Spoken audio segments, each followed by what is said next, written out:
The confirmed number of cases of the coronavirus in Los Angeles County today comes to 89,490. The confirmed number of deaths reaches 3,205. Here in Torrance, the total number of confirmed cases is 521, with total confirmed deaths remaining at 50. Welcome to COVID-19 Today. I'm Jen Chen. It's 4 p.m. on Wednesday, June 24th. News was announced this morning that longtime city manager Leroy Jackson will be retiring at the end of September. Jackson spent more than 50 years dedicated to serving the city, helping to mold it into the balanced and unique community that it is today. Jackson began his career in Torrance in 1966 as a personnel analyst and was appointed to city manager in 1983, becoming only the fourth person to hold this position. As manager, Jackson serves as the CEO of a city with a population of nearly 150,000. He oversees 10 departments and has an employee base of more than 2,000 with an annual operating budget that exceeds $320 million. Now, Jackson sent a formal letter to the mayor and members of the city council this morning, making the announcement official as well as to city staff. In his letter, Jackson says, quote, "I hope my service has helped Torrance meet its goals of being a special city to live and work in." He went on to say that as he prepares for retirement, he is pleased to leave an organization led by a group of very capable department heads and managers, and that it has a complement of city employees who are public servants, truly committed to serving the residents and business community of Torrance. Well, Torrance City Council members met online last night for their weekly virtual meeting to discuss city business. One of the biggest changes to take place last night was the shift in oral communications, moving the public comment section up to the beginning of the meeting. Now, callers were allowed 1 minute to speak on one agenda item. If they wanted to speak on two or more agenda items, they were allowed an additional minute, and anyone who wanted to make a general comment would be allowed 1 minute as well, with each speaker having the potential to speak up to 3 minutes.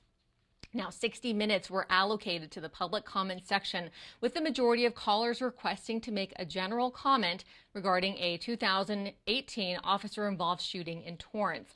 Now, several called from outside City Hall as well, following a peaceful vigil held at Greenwood Park.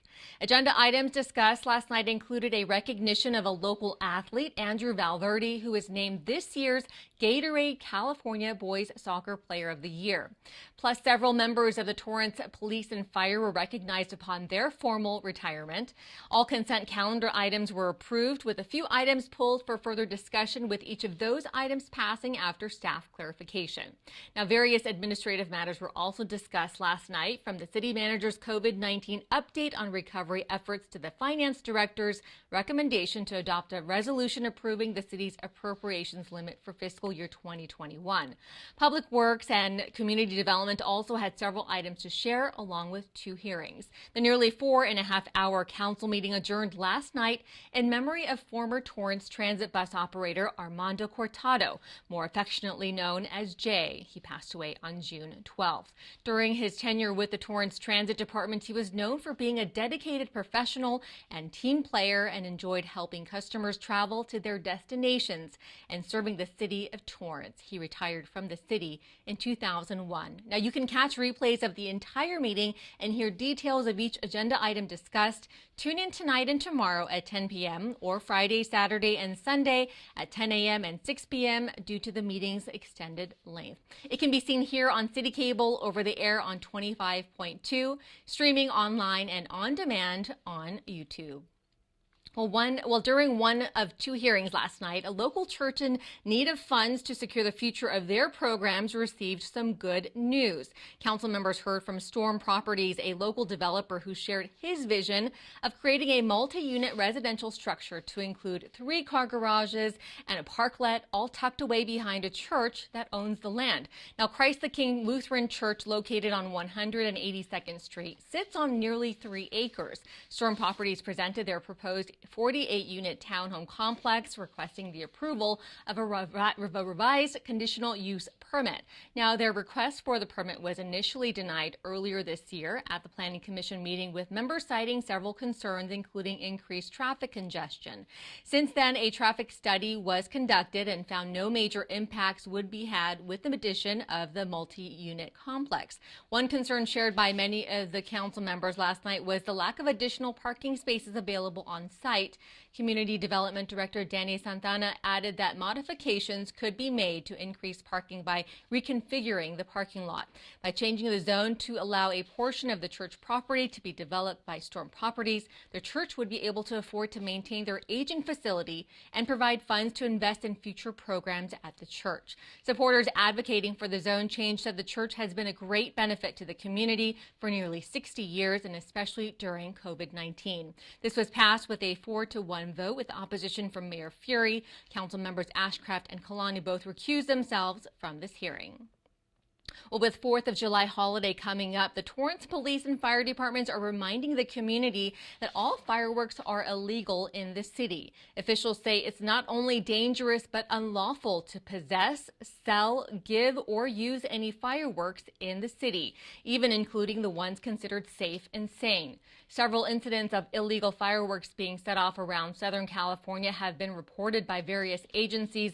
Any person caught with any type of firework or explosive device could face up to a $1,000 fine, 6 months in jail, or both.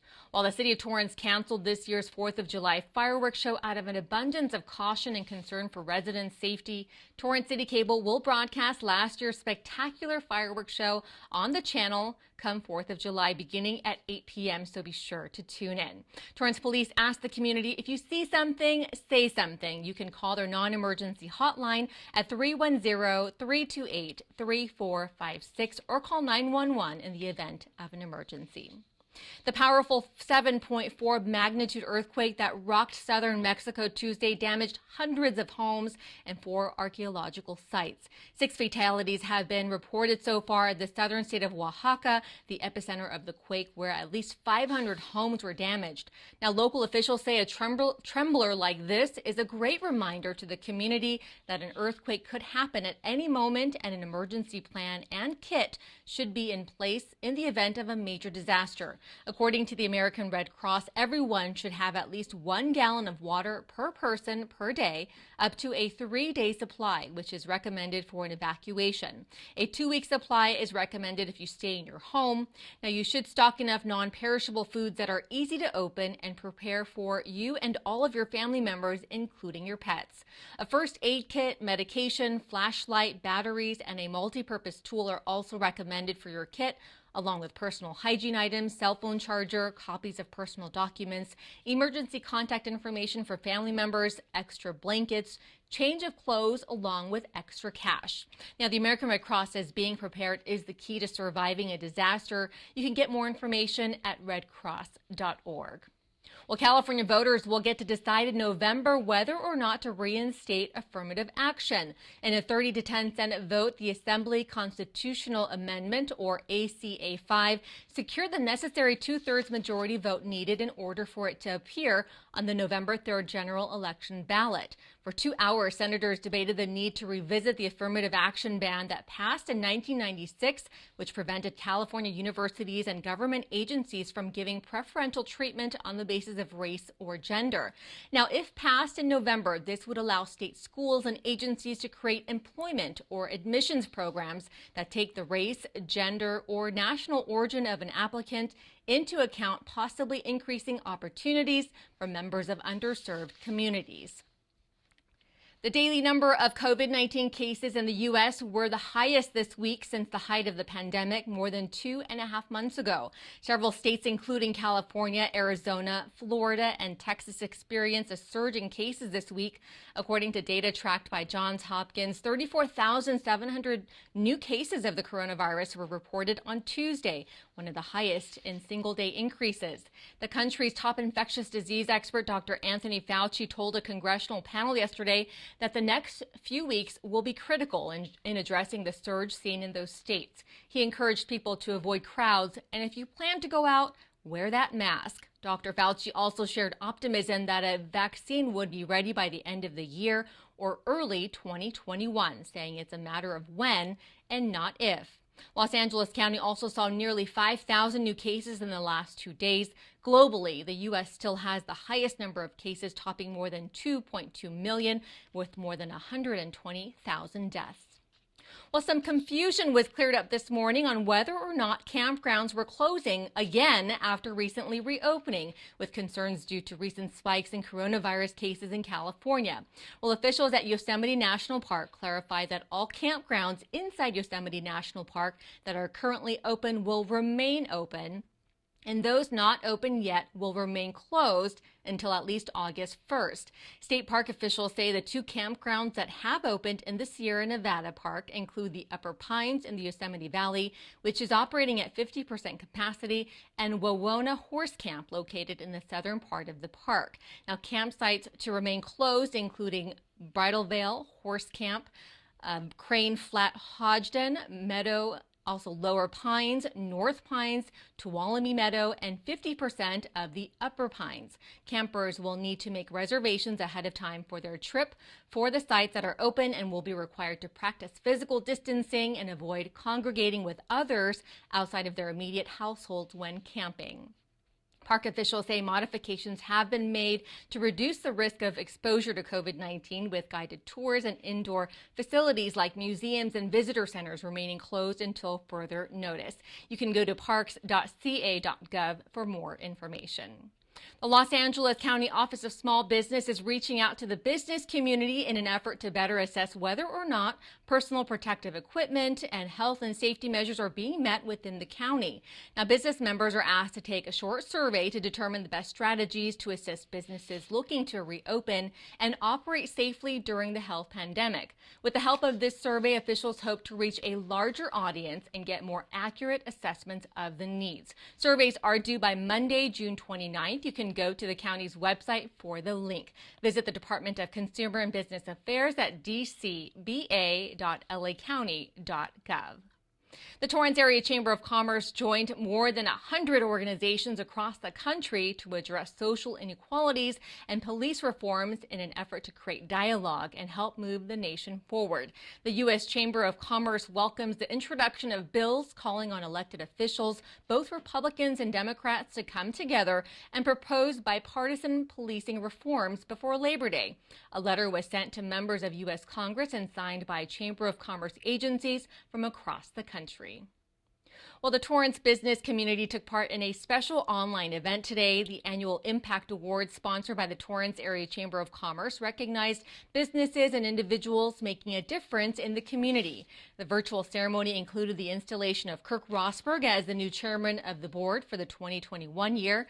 Awards included Small and Large Business of the Year, Nonprofit of the Year, Outstanding Community Service, Community Partner Award, and Excellence in Business, just to name a few. During COVID-19, the Torrance Chamber continues to support local businesses with many online resources available. To join or to check out their services, go to torrancechamber.com. Well, Torrance Unified School District announced plans to reopen schools in the fall come Wednesday, August 26th. Open enrollment is available now and can be done online. We recently visited one local elementary school and met the principal, who wanted to share a little bit about their special campus and invited the community to consider joining their school come this fall. Welcome to Carr Elementary School, home of the Carr Cubs. My name's Katie Schenkelberg and I'm the proud principal of this wonderful school. Today we're going to get a chance to tour our awesome campus. Let's go. Here at Carr, we welcome close to 350 students every year, and one of our greatest strengths is the diversity of our student body. We have over 35 languages spoken by our students, and to celebrate our rich diversity, we host a multicultural week where students get to share their cultural background. They're encouraged to wear cultural clothing, and we share foods from all around the world and play music from all over the globe. Our priority is to make sure our students are getting a high-caliber academic experience while meeting their social-emotional needs and having fun.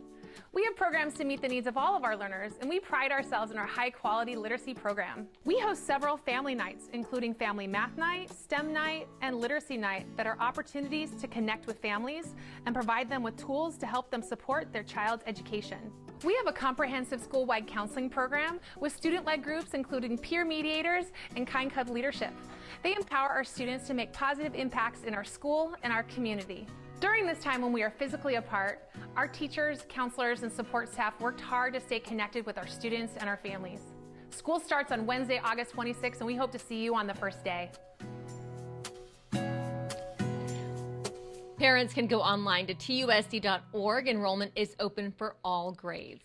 Now, TUSD continues to provide an essential service to families through the summer months. The free breakfast and lunch program now takes place twice a week at only 4 campuses in Torrance. Free meal distributions take place on Mondays and Thursdays at Carr, Edison, and Torrance Elementary Schools and J.H. Hull Middle School. Now, what's new about the summer program is that on Mondays, 3 days worth of meals will be distributed, and on Thursdays, 4 days worth of meals are given out. Now, this includes both breakfast and lunches. The summer program runs through August 25th. Menu items vary week to week. For more information, go to TUSD.org. This program is open to anyone under 18. Now, if you're looking for fun summer virtual classes for the kids to take part in, El Camino College is launching their virtual Summer Kids program.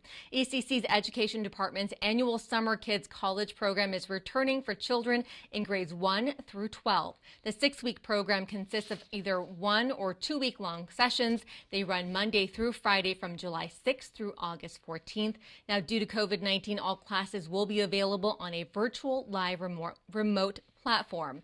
Workshops, camps, and classes range from filmmaking, musical theater, STEM and Legos, robotics, coding, writing, math, science, and much more. Registration is open and can be done online at eccommunityed.com. Parents are encouraged to enroll as soon as possible, as classes are expected to sell out quickly due to small class sizes. Well, the Volunteer Center South Bay Harbor Long Beach is currently accepting donations to help stock their pantry. Donations received helps to provide weekend meals to families through their Food for Kids program. Volunteers assemble and deliver bags of food filled with items to make at least 2 breakfasts, 2 lunches, and 2 dinners during the school year. These are dropped off at participating campuses in Torrance on Fridays. The school administration identifies the families with the greatest needs each week, and students get to take home the bag of groceries to share with their families. Non-perishable foods like canned vegetables, breakfast foods, peanut butter, and jelly are some of the requested items in need. Now, summer accommodations have been made to ensure students aren't missing out on meals, with volunteers making special drop-offs. Now, in order to make a donation, appointments must be made. You can do that by going online to volcenter.org.